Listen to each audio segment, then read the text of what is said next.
Greetings, all, and welcome to another episode of Anime Anticlimax. I can't even remember what episode this is. I think it's 8. For a monthly show, we've been doing this since what, June? I think July. July. Because I know, well, I can find out right now. Anime discussion. Yep, this is number 8. Mm-hmm. So last month we did Mo's choice of School Live, but and he hosted for us. Well, this month for our anime discussion, we're going to have Dave and his choice. So what have you brought for us today, Dave? Well, today I have brought to the table a animation that was put out in 2012 called Kurozuka, and it's a relatively recent Mill Creek distribution or whatever. And the reason why I sought this animation out is because I was getting back into a Canadian animated series called Broken Saints from about 2004, 2005. It's Canadian, but it's related in the fact that one of the voices plays Kiramitsu here in this animation. So so when I finally got it, I watched it, and I was really like hyped on it, and I wanted to tell you guys about it, and you guys hadn't even heard about it, so we decided to go on about it. So first of all, before we get into like first impressions and all that jazz, you guys are probably going to get a kind of a historical background of the characters that are involved in this anime, behind this animation, in order to possibly understand the characters within the animation. So first of all, Kurozuka in Japanese, Black Mound or Black Tomb. It was novelized by Baku Yumamekura on August 25th in 2000. It was adapted into manga by Takashi Neguchi, and then serialized in the Manga Mag Shirisha. And I guess it went on to December of 2006 from 2003, and Madhouse put this out. Animax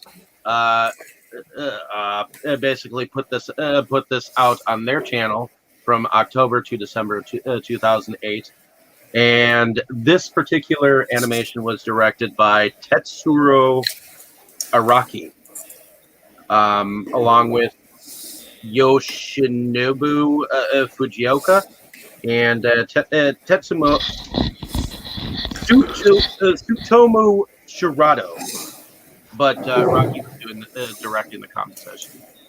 So the opening scene was done by Wadug Futuristic Unity, with the song Systematic People, and the closing theme was in fact done by Honer Boneri by Shihi. So Hanare Banare. Yes.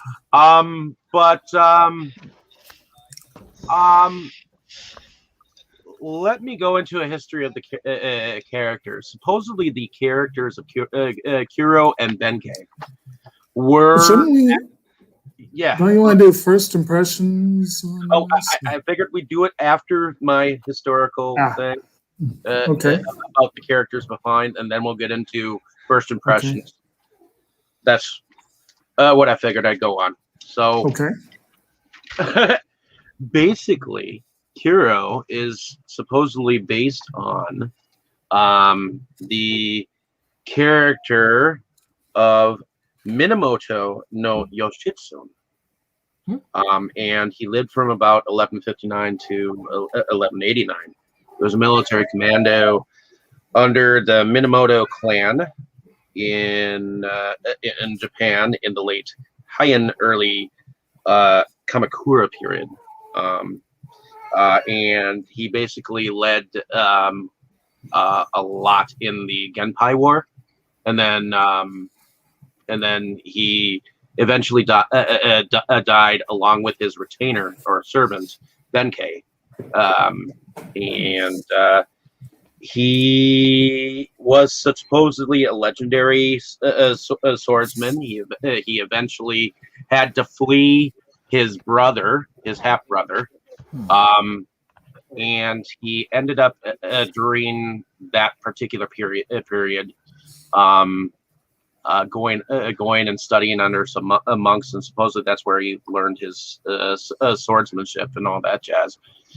Now Benkei, on the other hand, he was said to have actually in real life killed about 200 men in each battle that he actually had. He was a warrior monk who learned ascetic thoughts or whatnot. He was basically a mountain monk, and he was said to have been 6'6", and he walked around with like seven weapons, in fact, but most notably known for the Naginata, the half moon spear, and he also had the broad axe, the Masakari, the Reiko, the rake, which is Kumato, I guess. The sickle, which is Magi Guma. Wooden mallet, which is the Hizuchi. The iron shaft, which is evidently Tetsubo. And the saw, which is evidently Wokogiri or something like that. And the Japanese glaive, which is that Naginata weapon, which is kind of just a wooden staff with a yeah. So, but supposedly Benkei in real life challenged our main character, Yoshitsune, twice, and after doing so, he became like servant to him until they both died in supposedly a war called Kuromagura. Now, one thing I wanted to say that is interesting is that there was a discredited theory that supposedly connected him as the Yoshitsune character. Apparently, there was a theory where he actually might have survived that war and not killed himself or been forced to kill himself by doing seppuku or seppuku or whatever that is, and supposedly eventually went over to Asia and then resurfaced as Genghis Khan. So there are several theories going that way and whatnot, but I just wanted to do a short history because I went through and did all this history. So let's get first impressions of every one, and I want to start with Roger. Since you're new to us, why don't you tell us what you thought, your first impressions of the series, and learning now some of the history behind the characters, what it means to you.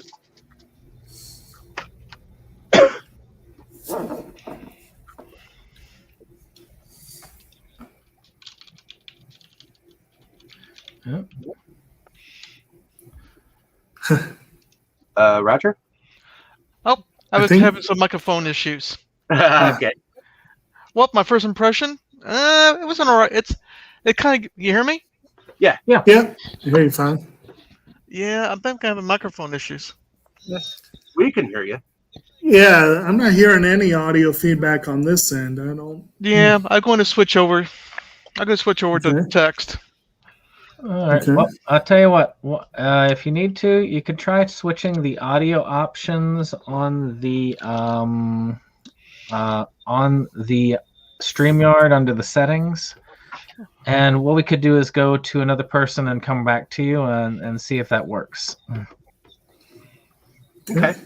Then I will go over to Chris. Can you hear me? You hear me? Yeah, Okay. I thought I did. What were your first impressions, Chris? Like, I go ahead. Should I go ahead? Go ahead. Well, I actually thought it was really good. I went into time and memory and love and loss and those kind of themes, and I liked how it played a lot with the of what's dreams and reality, sort of like the dreams and the unconscious mind, and how the unconscious mind can sort of pick things up and mix them up with real life versus the dream world. And I don't know, I thought that was a really interesting aspect. And I like the relationship between the two lead characters. And I liked a lot of, I don't know what you call it, if you call it like shot compositions, but since it's anime, but like a lot of the way the shots were composed and the way they use the light, and like that a lot. I only got to see the first 5. I want to see the rest of it. I thought it was really good. I'm trying to think what else. There's a lot of stuff I thought. I was trying to think of it. But yeah, I mean, I liked kind of how it built upon each, the succession of episodes. They built on a sort of a mystery of, you find this out and then you get this little piece and then you get that in the next piece, and it kind of builds on it. Or at least that's the impression I got from seeing 5 episodes. But yeah, I really thought it was really good. I thought it was an excellent series, and I haven't even seen the whole thing yet, but about half almost. Okay. So for you, Chris, we'll go ahead and give our standard warning. Spoilers ahead. Well, so Roger, while his stuff Oh no, is, that's cool. That's cool. I mean, I'm sure I also like it. so Roger, while his stuff is kind of With that, I off couldn't hear you. It on, broke up. he's going to be switching to typing.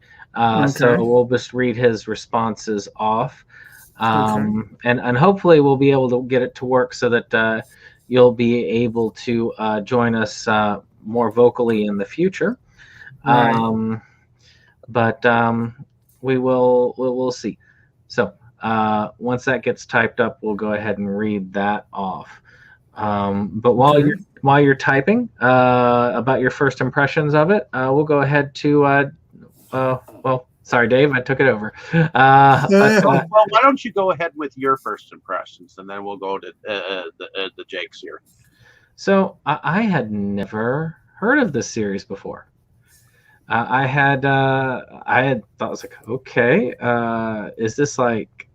Because when Dave showed it, I was like, what, really? Mill Creek released this? Mill Creek is an odd one when it comes to anime. And it's like, okay, well, looks okay. But then Dave picked it, and I was like, okay, well, I guess now I have to watch it. And Roger had a cool looking one. Showed me that I guess it was released prior to that by Sony. And but Sony is such a terrible releasing studio, which is sad because they own Aniplex and Funimation. But Right. a lot of their stuff is usually expensive to begin with, Mm-hmm. and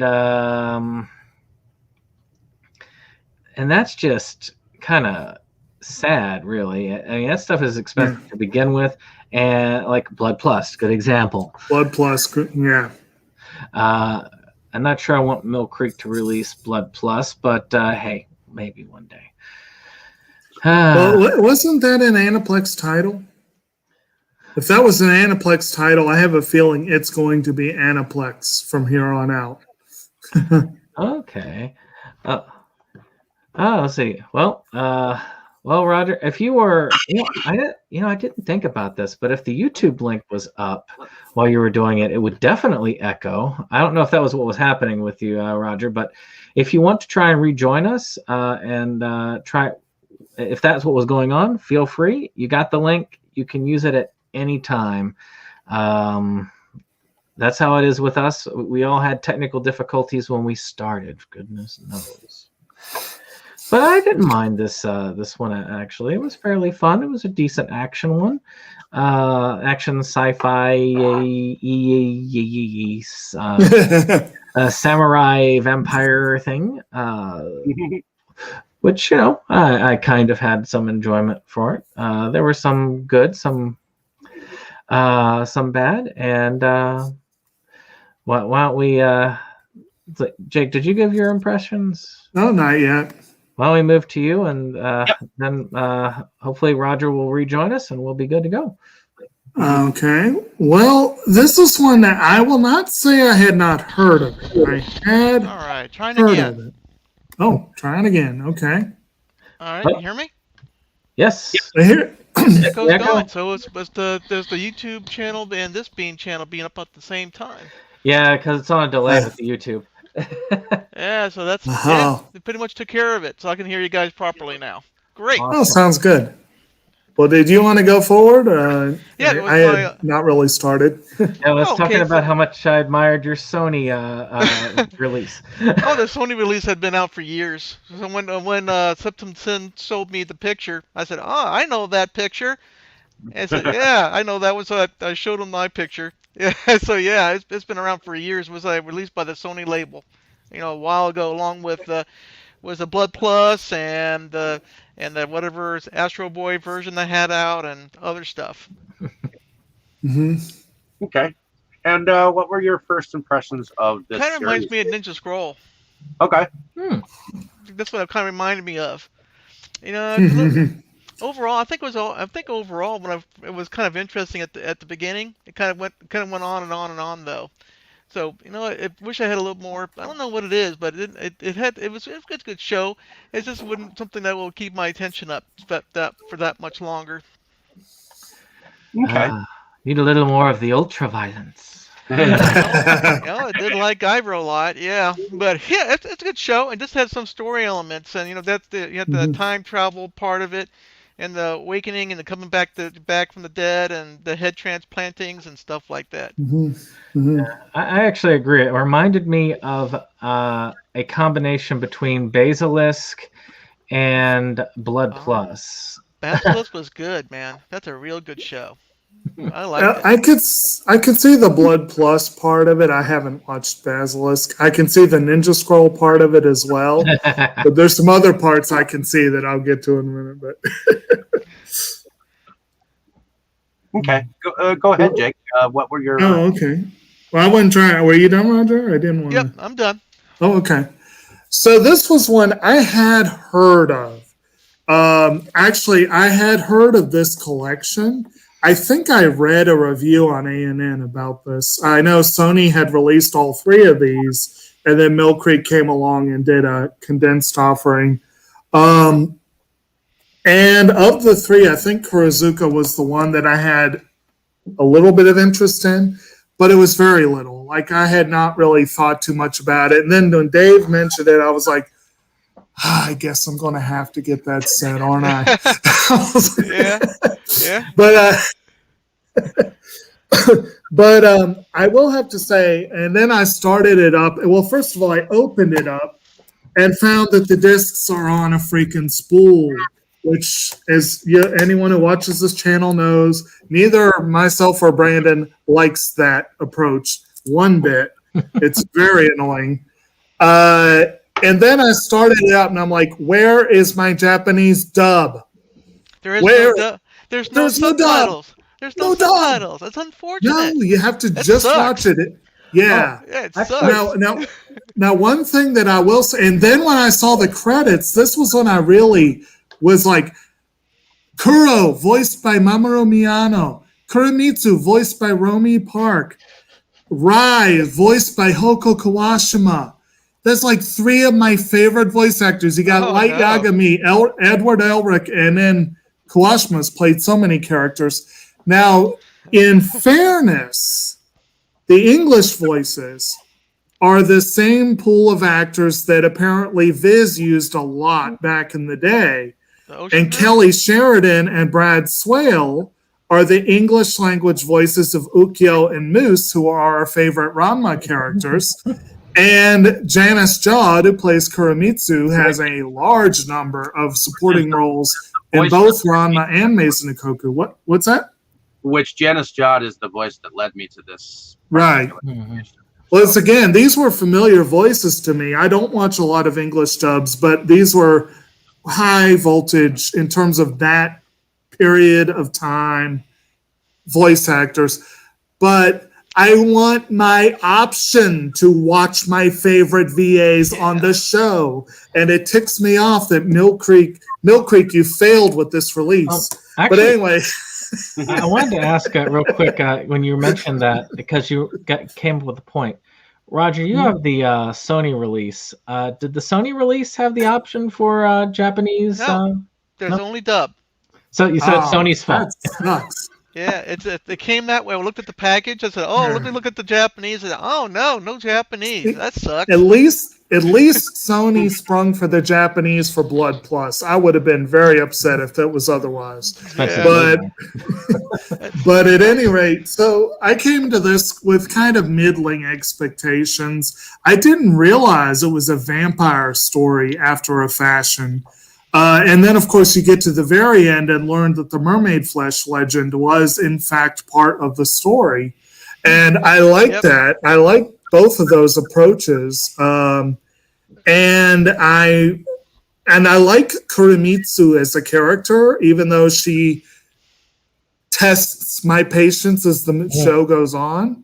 And I kind of like Kuro as a character. He's kind of a fun protagonist. I liked Rai a lot and what happens to her. And some of the other characters I had mixed feelings on. So overall, I got into it. But there was one major issue that I had with the series as a whole. I wonder if anyone else thought it was way too janky and jarring in the way it's put together. The time the time hopping aspect is not gracefully done. Yeah, it's not gracefully done. It just suddenly snapped. Yeah. And then you get to the very end, and then that weird ass ending where I left it thinking that this was like the Dark Tower chapter you weren't supposed to read. It kind of gave me the impression they're trying for a Groundhog Day kind of scenario where you don't know where it begins. They didn't know where it begins. Kind of like this kind of thing. I said, I don't know about this. I kind of jammed it in the last couple of seconds. Yeah. It's like all the time travel stuff once I realized what was going on, it wasn't really time travel. It was just like hopping back and forth in the chronology. Epoch. Yeah. And that, once I realized what was going on, it was fine. It was unsettling at first because I was like, what the hell is going on? But that ending probably dropped the show at least a star in my ranking. But I don't why would they include the beginning on the end? It was so weird. It's weird. It was so weird. Strip. They're trying to do a Mobius strip something or a Groundhog Day thing. Well, David was it was going to show us. Weird. It was definitely a weird ending, but Right. overall, it's because of the historical figures in the background. Right. Why I like this animation. The behind this, the real story behind the stories, and how they twisted them together to Mhm. form this vampire-like, futuristic, Frankenstein-ish. There is a Frankenstein element too, isn't there? Yes, Yeah. Yeah, because they had the blood thing from the Yeah. Kuromitsu. You know, supposed to make Yeah. monsters Well- out of people. Yeah. Well, I was thinking more like just having to. He has to have his head reattached to a body every 100 years. You know, maybe that's the impression. Maybe that's the reason why. But that's another issue. You know, he just couldn't have his own body. So every 100 years, the lady would have to cut his head off Right. and replant Right. it on something. That's a Right. complete hokey piece of shit. Hey, It's pretty hokey, dude. so was the two-headed transplant, but that's a totally different thing. I like that. Excuse me, dear. Right. Yeah. But, He was yeah. getting too wrinkly for her. That's kind of weird thing about it. Also, I've also read that this thing was actually made by Madhouse, so it's kind of Yeah. left with the impression And that it was you gonna be can kind really of well done. tell. Madhouse has a distinct style that's pretty, and I will give this, it had some pretty good action elements to it, you know. Yes. That's why it reminded me And of the Ninja Scroll a lot, because it did have a Mhm. lot of sword fighting elements, jumping, leaping, weird deaths. And I don't know if we mentioned, but the director as well, Tetsuro Araki, one of his best known credits is Death Note. Mhm. And there's definitely a Death Note element. He also was involved with Black Lagoon, Attack on Titan, High School of the Dead, Panyo Panyo Digimon, for something completely different. The most like Ninja Scroll of all of them. He's definitely been directing really high action stuff. Right. Hey, So Foo. because I was trying to place this What- this with what was real Foo's time impression? life. Oh, whose impression? Oh, well, meow meow meow meow meow meow. Anyways,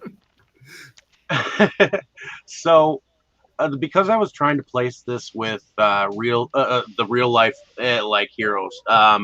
This is probably after the moment in which Yoshitsune was in fact on hiding from his half brother, and because we have the two monks here in the very beginning, Kuro and Benkei. This is probably after their real life duels, because he calls him master, and they are evidently pursued by, some kind of people, and they have to take refuge in a cabin in the woods, basically. And it is none other than Kirimitsu that evidently lives at this abode, and I guess Kuro has been wounded by one of these characters that is pursuing him, and we eventually realize that they are supposedly working for a faction called the Red Army. So, what do you guys think about this very beginning, where they find themselves in the woods fighting these pursuers that they may not know who is after them, and then they end up at this random place in the middle of the woods? What do you think about that whole scenario? It's kind of like watching action anime. You just have to let it go. It's a pretty standard opener. Well Yeah. done. It's an establishing shot. I mean, you got the main characters, you got a good action sequence, and it establishes the tone and action for the whole of it, really, because they never really let you sit for too long before they throw in some sort of action sequence. But I did Okay. find it very interesting that the Red Army had a symbol that kind of went through the whole picture. So you kind of like it went back to thousands, 1,000 years ago. They started up from this little group of wackos from that time period, and it kind of went forward and still with a bunch of wackos. But it was kind of interesting. It had the same army thing going all the way through visiting, Well, yeah. visiting Kuromitsu and Kuro, all the way along. And it seems like the first set of Red Army things were more like goblins, and then in the future they were more like robots. I guess they were doing experimentation with life back then because they had demon guys back there. So I guess that's some failed experiments and such. So I didn't. That was kind of weird, I guess. But then again, they had the mystical stuff. Like when you're watching other anime do the same thing. They just throw randomized demons and stuff like that. It was pretty. It was even though it was pretty interesting. And then, of course, we get the scenery of Kuro.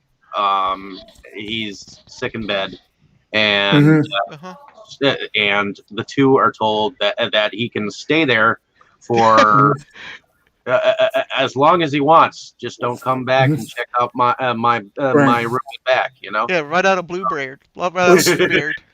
So yeah. Well, I was going to say that's like right out of any number of fairy tales. There, like I think in the what was it in Japan? It was something like the Crane's Tale or something like that. Yeah, but like the lady you've crane, also got the lady crane that was making clothing. And she was found out that she was a crane just using her feathers to make the clothing with, and she had Western fairy tales that kind of do the same basic thing. But, Bluebeard, except they had hooks hooking up people. Yeah. Well, apparently there was a no play that was done called Kurozuka at the time, where it was about two monks who ended up staying or finding themselves in a similar situation, and they were told not to go back, and they realized that she was some goblin Onibaba, and which is a local story apparently. There was several different sort of story on that. It's also worth noting, you tried to translate the title earlier, but Kuro's recurring name throughout the series. Your main character is Kuro. You got Kuromitsu. Kuro it literally translates black. That's black. Well, and Kuromitsu translates black honey, which is a very nice because she is sweet and dark at the same time. She is absolutely gorgeous, but from the moment you meet her that there's something not right about this woman. Well, that just stumbling upon this random cabin in the woods. Yes, it was bad news from the beginning. Yeah. Yes, oh no. Yes. Yes. Oh. But ultimately, Benkei leaves to go find some medicine man, and Hiro is left to be on his own with the woman, which becomes the woman of his dreams. Ultimately, he is drawn to that back room and finds out kind of what she is. She doesn't entirely explain to him exactly what she is until they're in the woods and she's transmuting him into what she might be. What do you guys enjoy about the scene? He finds the room, sees what she is, and then of course they're waylaid by this red army. What do you guys think of that section of the anime? That Red Army just doesn't allow anyone to have fun. No. They didn't give much time at all. I was getting some Nazi vibes from them just a little bit. Some what? Nazi vibes. Oh, yeah, especially in the World War II segment where you got the guy who probably was a Nazi commandant who comes after them. Yeah. Actually, I was watching that, and it was kind of interesting how I think his name was Benkei, Yeah. He goes off to try to find the medicine. Suddenly he comes across a bunch of field of red flowers. Yes. I said, oh, Yes. because he's dead. Because all those things are Yes. always bad news. I said, I guess he's Yep. dead. And then of course you found the upside down guy being drunk to death by Kuramitsu. I said, well, I guess Yeah. he's going to find something interesting. Then I thought she would. Yeah. I can't believe I'd forgotten that scene. Yeah, he comes across the field of red spider lily, Lycoris radiata, which I had heard is I've heard that flower in Japan is strongly associated with the dead, the world of the dead.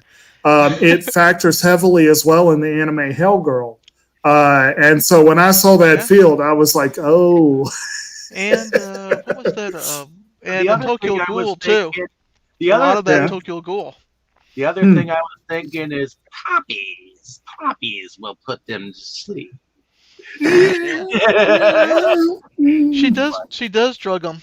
And suddenly, I don't understand why she drugs Koro. Then he wakes up in the middle, sometime later, finds the secret room that he's not supposed to find or go to. So let's go ahead and peek. And he finds the crucified person in the back room being sucked to dry. It's just weird. I was just going, okay, well, I guess it's simply you have to let it go. He's going to have. I wasn't peeping. Personally, I would have left. I said, well, this is creepy. It's time for me to get out of here. And also it's interesting that the Kuramitsu leaves him his sword too. Mm-hmm. To what purpose? Obviously defend himself first. I mean, he didn't. She didn't trust him. She drugged him. Mm-hmm. I didn't understand that. She didn't trust. And then she becomes madly in love with him. That can last for 1,000. Enough to have the head. Have the head. You carry around the head. More him madly in love with her than she with him, at least at first.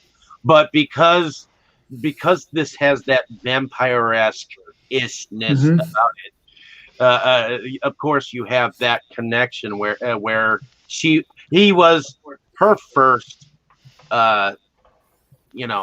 vampire to make that she made of him, except it was halfway done. It's a halfway vampire, so halfway cooked immortal, so to speak. That's what he was half baked. Yeah, I swear, every 5 minutes in the film, the Red Army just suddenly appears and does damage to him. He spends half of the series staggering around injured.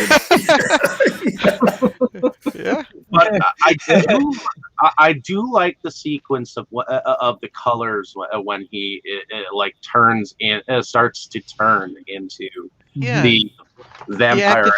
He kind of activates his powers. Yeah. And everything turns, technicolor and strangeness and stuff, and he suddenly becomes really like bullet time. How everything slows down. He can pick out little bullets and suddenly appear and kill. Yeah, this kind of it was all right. Yeah, it was. Of course, it was never explained why. So yeah. No. He did see him drink blood though, at least once. At least I remember seeing him drinking blood at least once in the series. So he's a vampire. He drank blood twice because he drank from her neck, and then he drank later on in the future episode when he actually first wakes up from everything, because he's of course hungry as fuck. Yeah. I would say so. Yeah. He does it a couple of times. Yeah. What do you think, Chris, of these first beginning? The first episode, basically. Chris? We're all distracted by Fu. He's sitting on your press. Yeah, I thought it was interesting. I mean, I liked the relationship between the Koromitsu and Kuru, and I don't know. There's certain aspects of it, and I could be wrong because I've only seen 5 episodes. It sort of remind me of Kurt Vonnegut's Slaughterhouse-5 at the time, the way it kind of goes. My word. how it jumps from the different times. It just reminds me of Slaughterhouse-5. I don't know if you've ever read that. Kurt Vonnegut I need novel. to. Yeah. I get where you're going. Okay, well, it has that kind of quality. Yeah, and I just like, and you were talking about like the stuff with the color, when he transformed, it seemed like that too was kind of like, I don't know, like, I don't know if he was slowing. To me, the impression I got, it was kind of like it was slowing time, or he could play with time when he was doing that in a weird way. Yeah. Like, I don't know, like a Like time bullet time. Like bullet time. power, or Yeah. yeah. I mean, I thought that was just interesting the way they did that. I thought it was really good. I mean, like I said, I saw the first 5, and I like I said, it played with the time and the love between these people. I don't know, I love love story movies. I don't know. I'm kind of a sucker for that, but I don't know. I thought it was really good in that, The love that transcends time itself. and a lot of the But yeah. I don't so know. I like. I don't know. I like that. I thought that was okay. Mhm. Moving on to the second story arc. I guess apparently here we get a wandering samurai that attacks Kuro and Kuramitsu in the town near her home, and evidently he beheads Kuro. Kuramitsu kills the samurai and attaches Kuro's head to the samurai's body. What do you guys think of this whole Kind of scenario? screwed up, buddy. Oh, you're talking about the part with the thief. Okay. Yeah. Yeah. I mean, Yeah. if you go back a little bit, I mean, the fact that his friend betrays him at the Yep. end of that, And in real life, Yoshitsune, which is who Kuro is based on, he was betrayed by the son of a royal person to his brother. It wasn't Benkei who did it. It was the son of this royal Right. that did it for him. But he was betrayed. So I just wanted to put that in there. As people of power influence often are. But yes, as he is recovering, becoming a vampire of sorts, and as his body, I guess you could say, is almost marinating in her blood, in a Yeah. sense, then they get attacked. And yes, Benkei betrays him and cuts his head off when he's not finished baking. Oh yeah. Mhm. And it's enough to where his head survives, Yeah. and he is able to almost Talk. survive as a parasite, with his the help of his Zane true love. But it's not the way that either of them had anticipated. And the reveal of what happens to him comes late in Yeah. the series. You really don't realize what's going on with him, because it No. goes really from the beheading straight to him Yeah. waking up in the future. Yeah. And you don't even realize that he's got his head attached to some other body. It's just, I thought when he did that, oh, she must have reattached the head, and it must have just taken that long for him to heal up from that injury. Right. That was my initial thought of it until we started doing the time skips. And then somehow Benkei, after all of this, gets like booted up to being leader of the enemy that is pursuing Kuramitsu. So I find that kind of fucked up and too. So. And we also don't Benkei, find I out think until later he too. finds he either he eats or drinks some blood, does some blood splatter. Mhm. You know, and that Right. and then he becomes immortal. I guess he lives long enough to become later. Well, that was sort of an end game revelation as well. The whole, of course, it affected him differently because he just got, as you said, a little bit of blood splatter. Yeah. He didn't get a complete transformation apparently. He didn't. He was like halfway dead and halfway alive. Mhm. So it is in the third story. Aren't you dead? It is in the third story arc where, without any memory of having gotten there, he awakes in the forest of this post-apocalyptic world. Yeah. Evidently, the crumbled city of Asuka. And I guess he goes in search of Kiramitsu. Yeah, because that's the first thing he thoughts about. Where's Zuramitsu? Where is she? Yep. Right. Of course, Then he he goes- doesn't have much else to go on. He just knows, oh, I have this. For whatever reason, I got to find this person. Yeah, Oh my he forgot God. everything else about us. Everything else. Then just thought about the lady. Goes to town. Then he Mm-hmm. starts killing. Yep. Yeah. And so he then meets Hanawa. Evidently, he's a resistance member of Karuda, Yeah. which is evidently the rebellion up against Yeah. I think he got those reversed.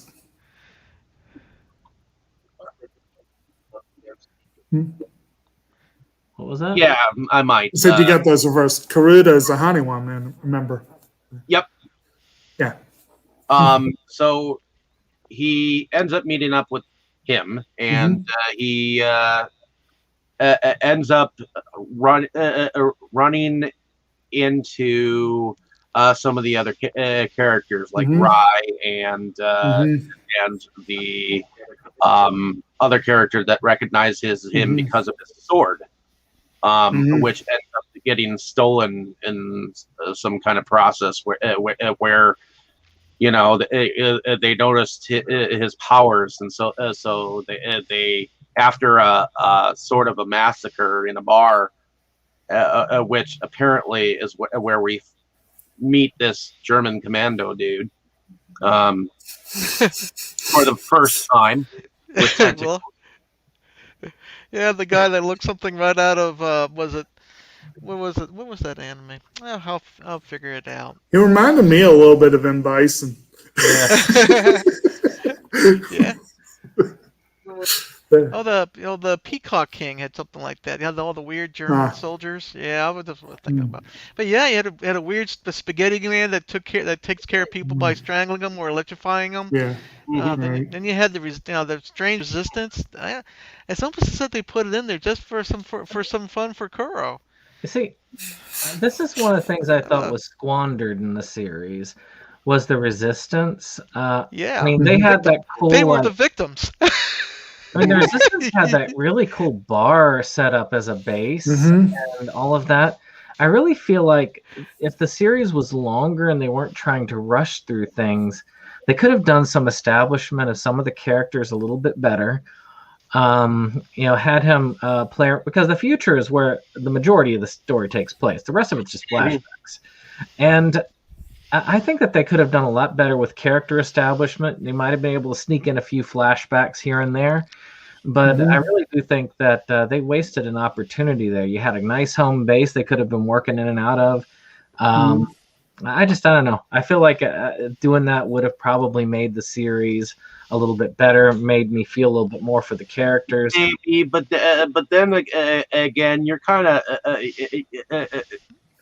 they're not that far off from Star Wars, in a sense, because you got the Red Army, which could be the rebellion. You got the resistance with the Hanawas, where they could be like the whole no. And the bar front, that could be the bar cantina. It's not that far fetched. I feel like the whole series keeps, and I guess it's that action. It has to be action. So there's never a moment of real rest to catch your breath or get your mind straight as to what's going on, or even who the characters are, because usually like 5 minutes of peace, and then it's like another attack, another like slaughter. I think I definitely get what you're saying. I feel like this is a series that could have benefited from more world building. You don't need too much to dwell on it. Like maybe a couple more episodes. You wouldn't need a whole lot. Establishment episodes, Right. Those. Well, When you boil things down to it, this was a story about the between Koro and Kuromitsu. Right. I don't see the reason why they even had to throw in all these other characters. If they took them And that out, is that's the alternate route. They could have pared it down a bit. then that would have been, they had all these side peripheral bad guys. You Mm-hmm. had that in many anime, but if they'd have Mm-hmm. got rid of all this other peripheral stuff, because they all died anyways.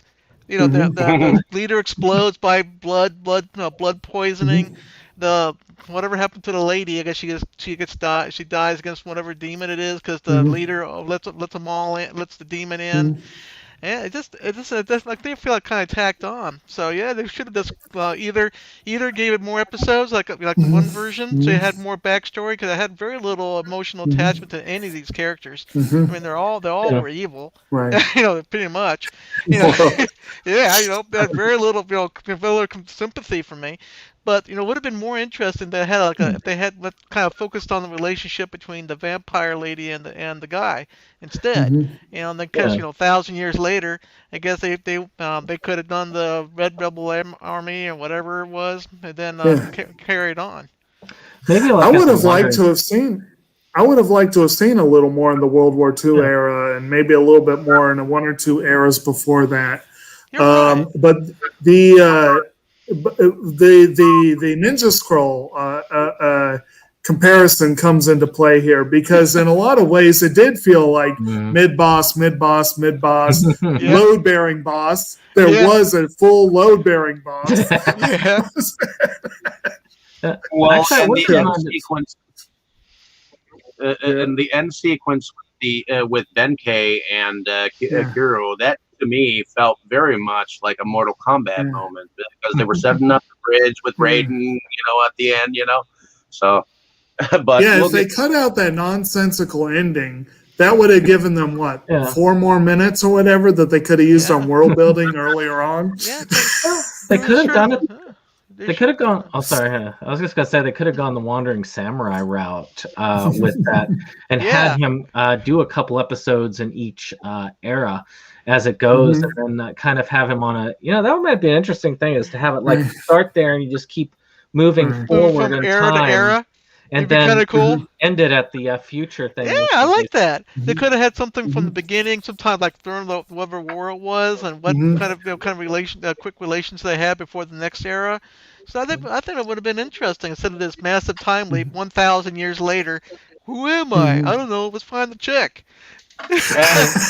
and of course, you cannot get the pointless shit throwing.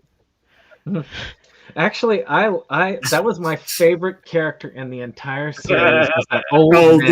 That was, Because not only did he do that just to screw with the guy, but then later on, when you see how twisted and messed up he becomes, I love the way that he has that. He gets inside your head with the way he talks, and then makes you end up killing yourself.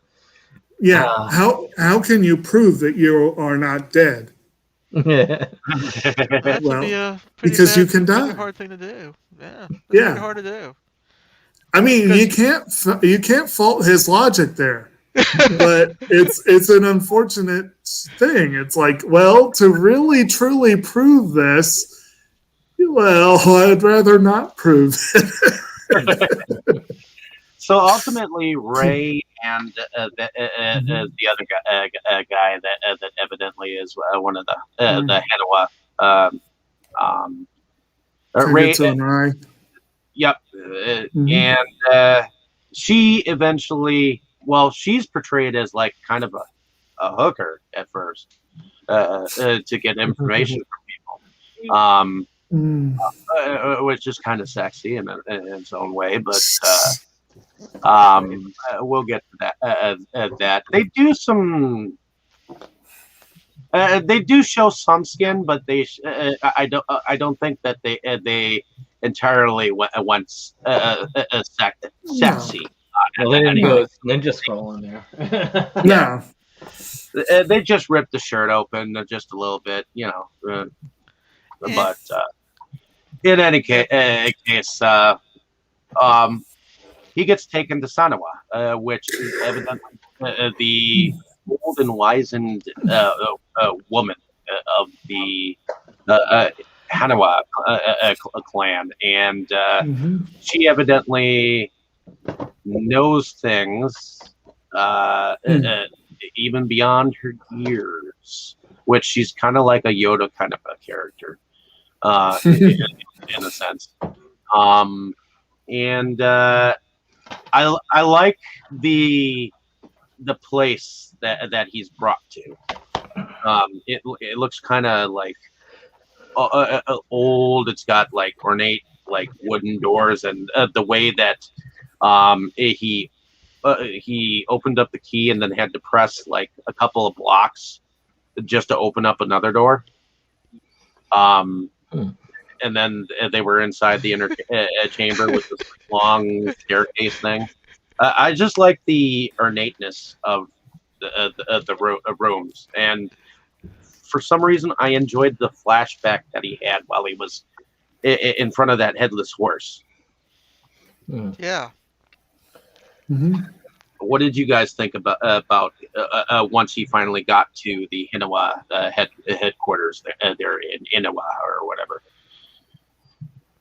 Well, from what I remember, he found some people that could play some drums and chimes. They all died pretty quickly. Yeah. Then you had the Mo guy that died pretty quickly too. Well, I guess. Yeah, he kept being told, "Oh, we know where she is. We'll take you to her if you do this, that, or the other." But they never really were clear as to who had the custody. It's like he said, "Yeah, I know where she is. I have the custody." But then you start thinking, like, do you really have the custody? Maybe she's the one in charge.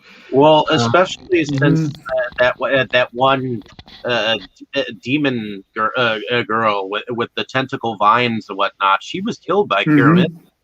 And how would she have been under the control of the Red Army if she actually killed that demon-like character, you know? Maybe they had those maybe all those demons had talismans on them. Maybe there was some sort of controlling spell. Because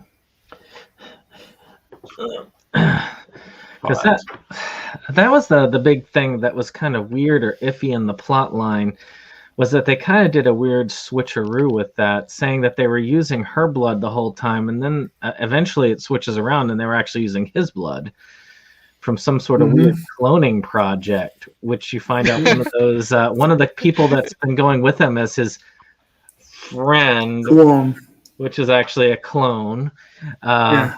All meant to where they could actually chop off the head of the clone and put his head on a body that will stay the Quan young. Guy. That would be Kuan, which he had infiltrated the Hanawa at one point in time. We'll find out later. And he's a turncoat. Yep. Yep. And by the way, General Washington himself.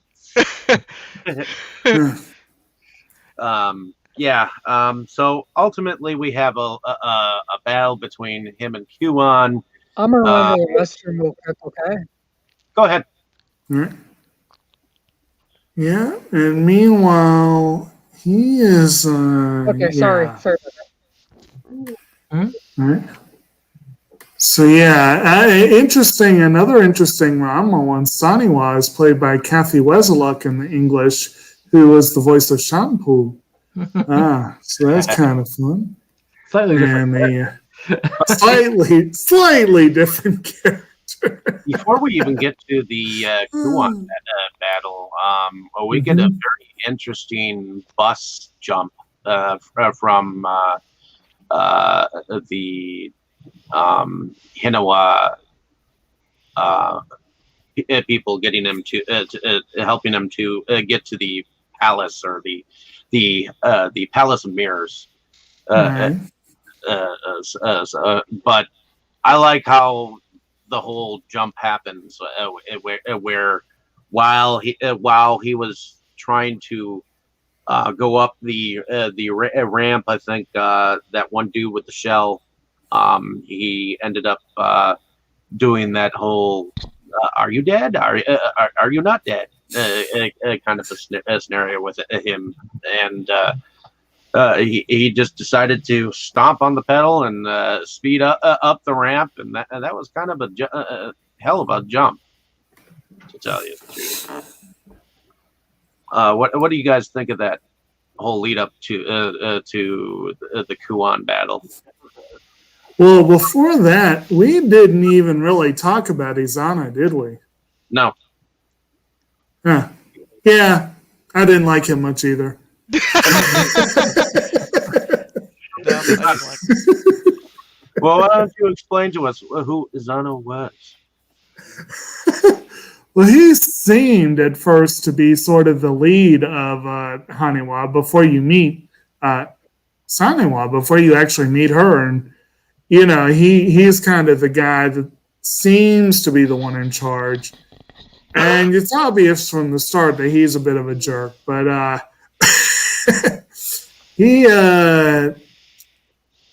his end is pretty anticlimactic. Yeah, Well, like go and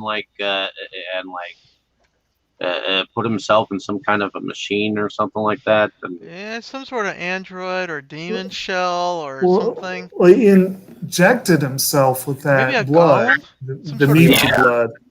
and then we Inject didn't him. get to see like anything else more from his that angle, you know, Mhm. because it was in the next scene that we saw the scientist that was kind of like Frankenstein-ish, that was doing all the Mhm. experiments with the blood from. Look at all the blood. This is one of the things I thought was a very blood plus like thing was Yeah. how they were taking the blood and making monsters from the blood, and Of course. Why would and that's they? what they were doing. Yeah. Why not? Let's That make was demon soldiers.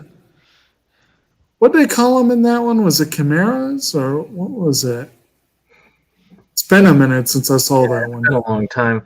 I'm thinking, of course, it could also go back to the if you looked at Rumiko Takahashi, if you're going with that mermaids, Right. Mermaid Force, mermaid Mermaid flesh. Scar, where they, you get the wrong thing, they end up changing into monsters. to monsters or exploding or just dying. Yeah. There's Monsters. definitely an element of that. Yeah. Oh, yeah. You gotta be careful with that mermaid flesh. Well, then you have at least two elements with this show, with the mermaid flesh taking care of business and the blood that's taking care of business. Mhm. So, you know, this constant shift of knowing who's going to be poisoned next is going to be another question. I would say, hey, who the heck's taking what? So yeah, you know, the boss man of the rebel group, he took the blood, so he died. Mhm. Yeah. Yeah. Which was probably the blood of Kiramitsu. Yeah, they kept Yeah. a little vial of it in the middle of nowhere. So, oh, look at this fancy name it was, and then so he takes it, and then Didn't they say they scraped it off the rock she fell on? Or something. Actually, yeah, because they showed that place where she had that big blood splatter from one of the past things, and they looked like they were grabbing some of the samples from that. Yeah. Well, everyone needs a hobby. Well, it sure was a bad way of taking care of business, because the whole purpose was to make a demon army of unkillable soldiers, and they got absolutely nowhere. Well, Just nowhere. Plus you've got the leading by the nose by phosphorescent flowers. So, but ultimately, I do like.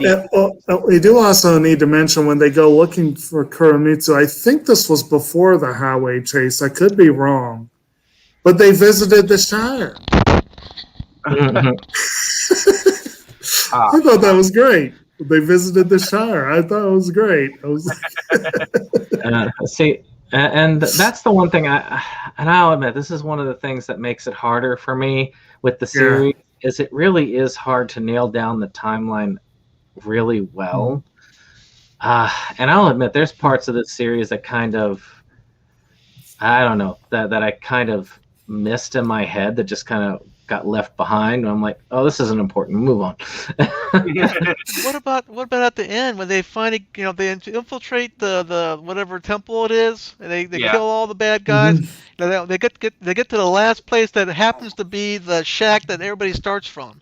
I said, what's the shack doing in the middle of this temple? Suddenly they open up the doors and there's Benkei and they got Kuramitsu talking, like they're old buddies and all that. So and they build this whole thing around, this whole temple around this one little shack that's been there for 1,000 years. I said, what's the deal with that? Is this supposed to be like the end at the beginning and the beginning is the end kind of motif to this? They're trying to make everything seem to be like this endless circle of life thing. Yeah. That's like, what?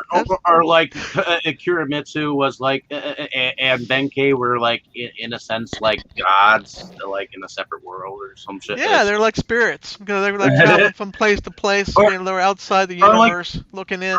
Or like this is Mount Olympus, I guess, because the problem's going to happen down the road when the Kuramitsu runs out of bodies. This particular, this Koro guy was specifically made for a Koro, or that Kwan guy was made specifically for a Koro. Yep. Right, and then when he died off, and obviously after a period of time, the host body dies off. Well, and Kuan went crazy because he finally realized out loud that she didn't love him as much as he loved. She loved. Kuro. So well, yeah. You just like me for my body. Exactly right. Well, what's odd is that that whole thing, it reminded me a little bit of Bloodshot that I watched a little earlier, where she's talking about, it's like, there's always that moment after your head leaves the body that everything comes back and you finally remember everything. There's a little bit of Highlander in this. Except he doesn't die when the head's cut off. Yeah, but there's immortality. If you cut the head off, they come back 1,000 years later or some shit. Well, I guess in this story, it takes a vampire to kill another vampire. Otherwise, they can't die. I guess. Because Benkei, he dies very quick at the end. After being hanging, it can't be die. He can't die. He can't be killed. Suddenly, one little sword, one or two different sword scenes, and he's like already dead. Yeah. And he thought he won, and he thought he won at first. Then he thinks he wins. Yeah. And then he suddenly says, "No, he didn't win. He kind of this was a dream. He fell over, fell over dead." Well, if you want to say that Kuro was like half vampire, I would say that the little bit of blood spatter in his mouth made him half of a vampire. So, I mean, he was aging, but not dying. He would probably be what do they call it, a Dhampir or whatever it is. A Dhampir? You mean like a half vampire, half human? Something like that. Like D? Something like that. Yeah, with not as good a lineage as D, but well, yeah, it's not quite as good. He didn't have that. He didn't have that talking hand, unfortunately. No, he didn't have that either. Yeah, he just got the short end all around. Though he talked about getting older and older and older and older, though, and I'm looking at him like, dude, you look like you're like 60. I mean, it could be worse. He looked like he stopped aging after a point, and then it was just like that's it. It must have happened over a period of 1,000 years. How he noticed how he was getting older over this period of time. Right. At least it was. I guess I don't think it was a big deal. He seemed pretty spry at the end for somebody who was getting older all the time. So I'm just so old. Let's go ahead and have a sword battle. Let's just do it. Okay, sure. Let's have a sword battle. But like I said, then when it just starts all over, and I'm like, oh, geez. I turned the page. I read that chapter I wasn't supposed to read. Yeah. It really that whole thing really had a Dark Tower vibe to me in some ways. And especially since it was in front of the original little shack that they started the whole thing from. At least Stephen King warned you about. Yes. He did. And at first I was intrigued. I was kind of like, okay, so they're talking about the cyclical nature of life, and Mhm. Yeah, everyone comes back in some form or another. And yeah. but then they came right back to the two of them back in the woods, him and Benkei, clearly prior to the events of the Why? series. And I'm like, Why? okay, you went one step too far. Yeah. It's Why do the flashback Yeah, with that? Or kind of think, right. is it going to start the whole thing over again? You kind of do the groundhog thing where we could start this time wheel all over again. But Right. I think well, they dropped the ball on that one. well, yeah, and I guess it was just a continual rebirth thing going I on. guess I because guess. the next time he wakes up, you don't know how long he's going to Mm-hmm. be asleep for. Well, Yep. it's Right. the same people he's got to meet They, up with, and this is the weirdest thing. He wakes up and all the city is no longer in a shattered remnants. Mm-hmm. It's all put together Mm-hmm. again. So I guess Mm-hmm. 1,000 years later, the whole civilization rebuilt itself. Yeah. I guess so. Mm-hmm. Yeah, I just took my head for a foot. uh, but for some reason or other, I somewhat enjoyed animation, the art Yeah, behind some of it, and, Mm-hmm. it uh, was well animated. It's a Madhouse anime, so it's going to be well Yeah. animated, well articulated, and Mm-hmm. the fight choreography, the fight scenes will be done very well done. Yeah. except for the last one. Mm-hmm. But yeah. Well, that the re-death. It had, I think it had a lot of potential as a series Yeah. goes. I think just a few tweaks would have made this a lot better a series.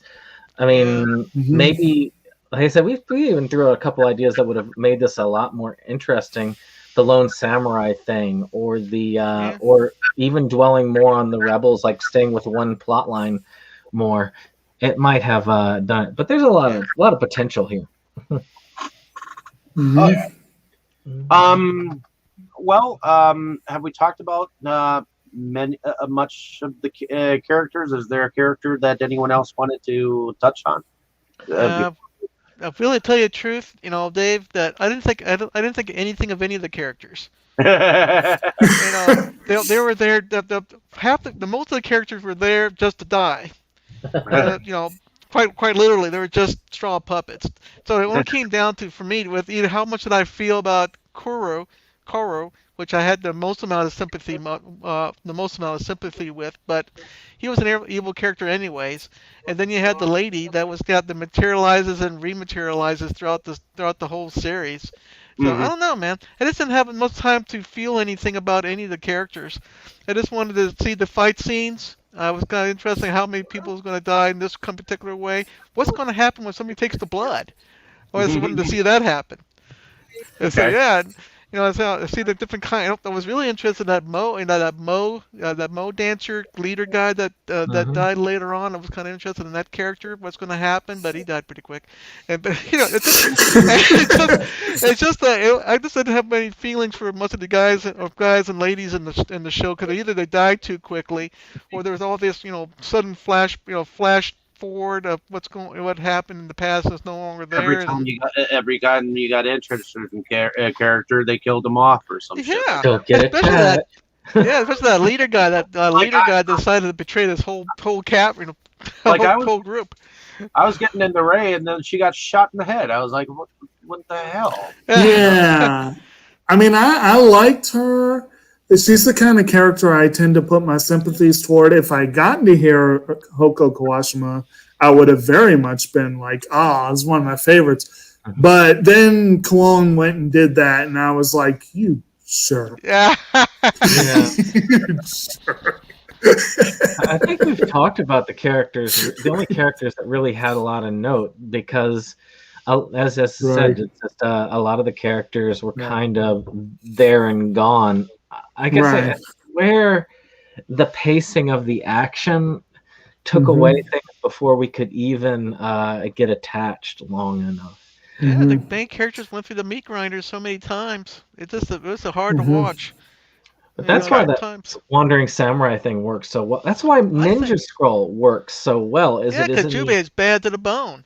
Yeah, he's a That's wandering simple. samurai. He just goes and he takes it. He's the one that you pay attention to. Absolutely, the guy kills it in an instant. Yeah, it's cool. I like that. It was a cool show. I kind of favored going with the one person, one lover kind of thing, and have all these peripheral enemies. Kind of going with that. So at least you have some sort of plot going forward. So it's going to keep your interest going for 12 episodes. It's kind of hard to keep your attention through 12 episodes when on a shoestring plot budget. And it's kind of hard. It was kind of hard. Okay. What about you, Jake? Do you have the same thoughts? As far as are we still talking extraneous characters or just generally, or Generally. I mean, I agree. I think this is a show that definitely was better than I expected it to be, but it could have been better. And I think more attention to character would have gone a long way. Again, they jumping back and forward was pretty graceless in terms of, especially at first, because you really didn't know that's where it was going. You had no way of knowing that first time jump. You're like, am I watching the same show? I think it was episode 3. I started it and I was like 10 minutes in. I was like, am I watching the same show? I just, I had no idea. And it was, so they really could have done that better. I don't know, given this particular show, I don't know if it could have been a classic by any stretch, but they could certainly have made it a more solid series with if they'd smoothed out some of those issues. Yeah. But it was still entertaining enough. It was still enjoyable enough. It could have been a lot worse. And I do genuinely want to hear that original dub. So if I ever get an opportunity to, like, let's say Sentai or Discotech or one of them gets hold of it and does a full re-release, I might do that, It might be that the Japanese voices will make the show come alive. Maybe. There's sometimes in dubbing they have to take stuff out to make it sense for people like us to understand it. Or they could do like Ghost Story and just okay. Yeah. I don't think they went that overboard with this. You come up with the word. If they had been like the Ghost Stories one on this one, that might have been great. That would be very interesting. Yeah. I do think if they utilize the historical background more that Dave was talking about, and I think if they made a few tweaks, I actually do think this one could have been, I'd say a top rank action anime. I do think it could have. So I look at this more of so I don't want to come off that I hated the series. I thought the series was actually a decent to good series and had some good action, had stuff like that. So I would say out of the ranking, I would put it in the middle of not really bad, but not really great. It was just kind of like there. So it had a lot of potential. I think potential is the thing I would want people to take away from my opinions. Right. A lot of potential. Sometimes, though, that can be just as frustrating. Like, it's, although it's worse, though, when you have a show that should have been awesome and they drop the ball. Like Umineko, where they stop in the middle of a scene. That should have been awesome because the material behind it was awesome. So they should have made that awesome. But they wanted you to read it and play the game, so they didn't care what you thought about the anime. The jerks. Well, since you're talking about scenes, why don't we talk about favorite scenes, if there were any favorite scenes from any of y'all? Why don't we start with you, Brandon? Was there a favorite scene of... The scenes having to do with the old man. I love that thing where he's got he meets him at first, and he's having him. I was like, okay, dump my bag of excrement. And I also like the old man coming back later as you see him, the old man kind of transformed and demon style and making the people Right. kill themselves. So Right. that to me, I will. If there is anything I remember from that series, I will remember that for the rest of time. Right. Oh God, we're going to have to face him in a game eventually, aren't we?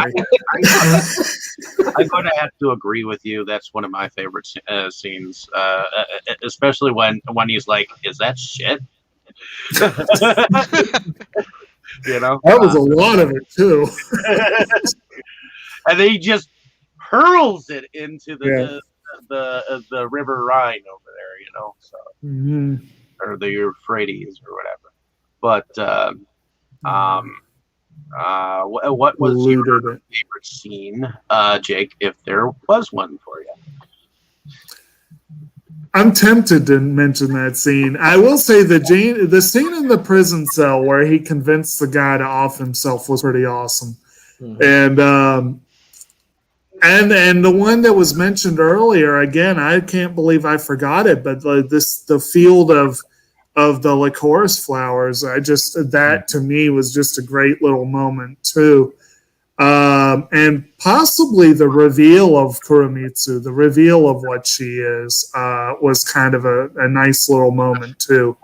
Those would probably be the ones that stand out to me. Yeah. Chris, I know that you have only seen so many episodes. If there was a favorite scene that you could take from the series so far, what would it be?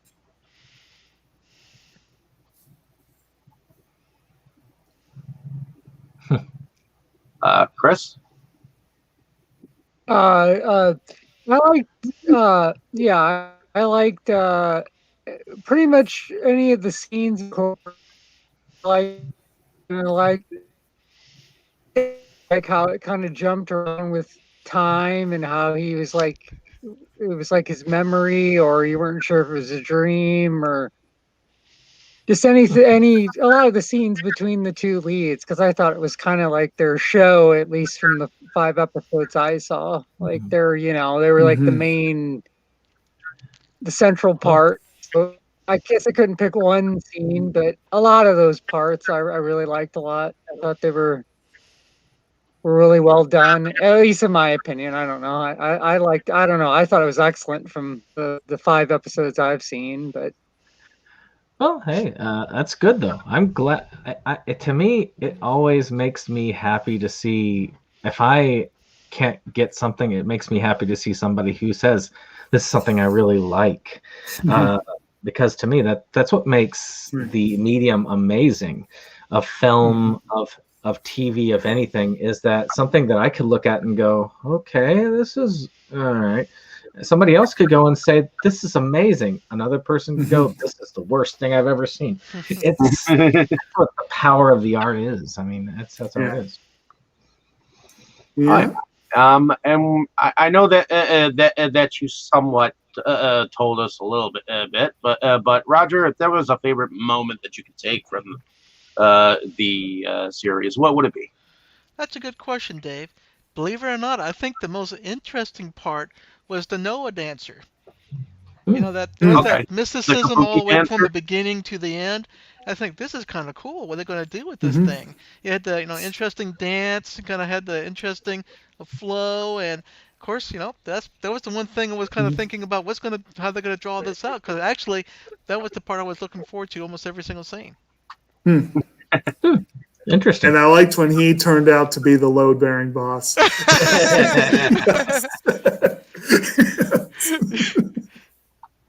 Okay.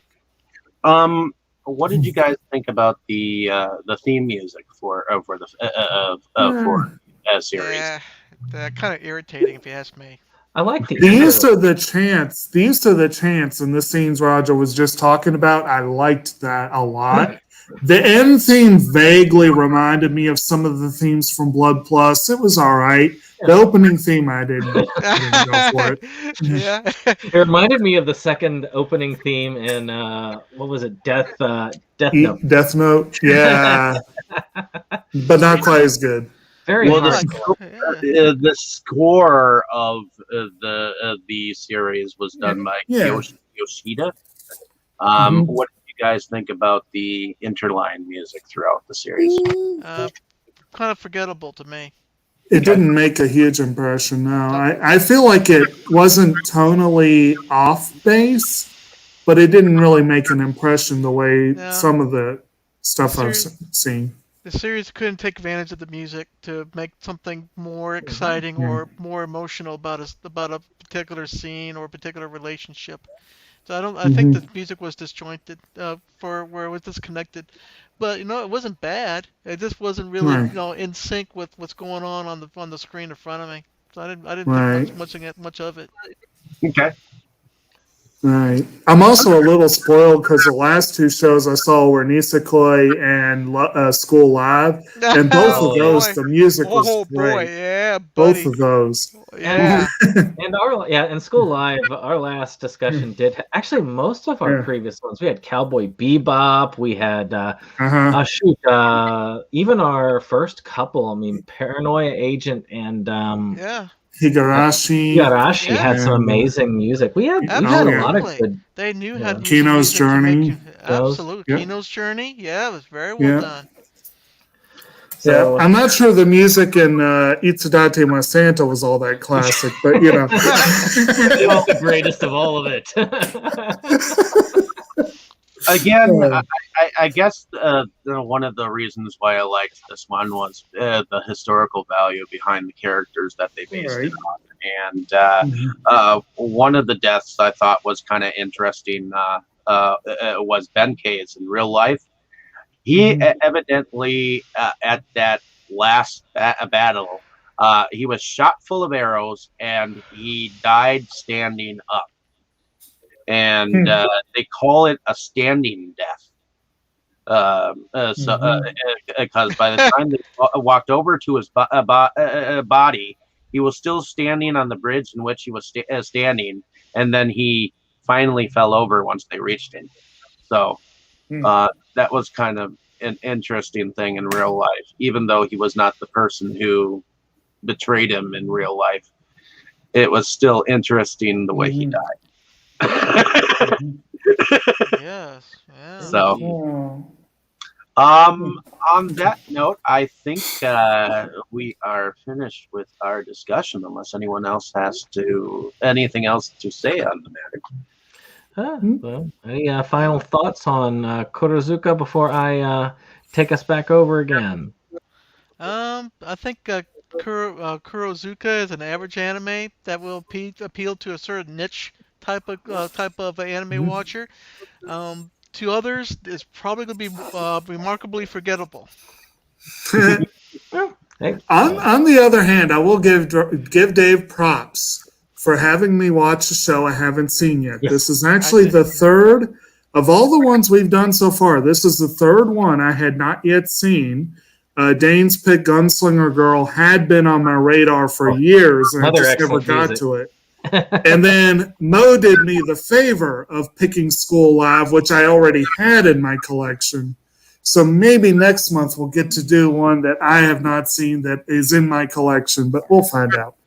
And I will say this, Dave, I will say that it is awesome that you were able to find something that I had not heard about.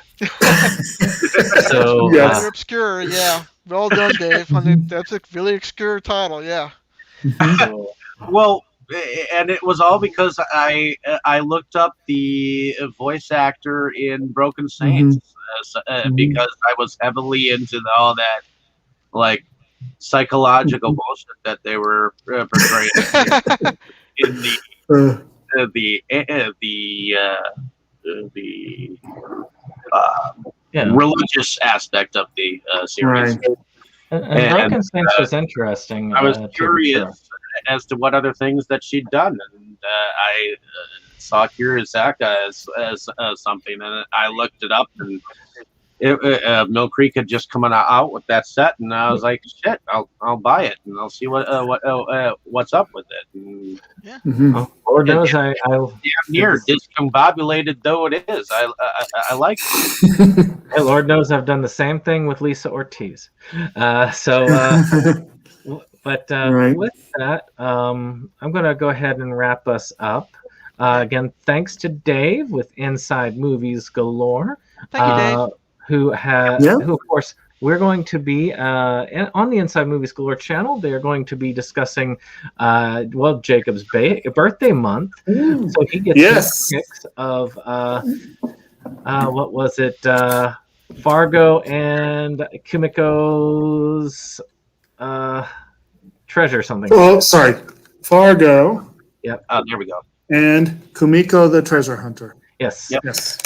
So Really good times. and had me have to buy an extra disc so I could see it. Then, of course, we've had Roger, who is joining us from Animazing Collections Inc., which is a nice Facebook group. If you like anime, I don't know how much room y'all have left because y'all are close to we're all close to capacity now. But it's but it's I got great you all already, guys. You're all joined already. It's a great group. So if you can get in, if you can get in when you can, you should.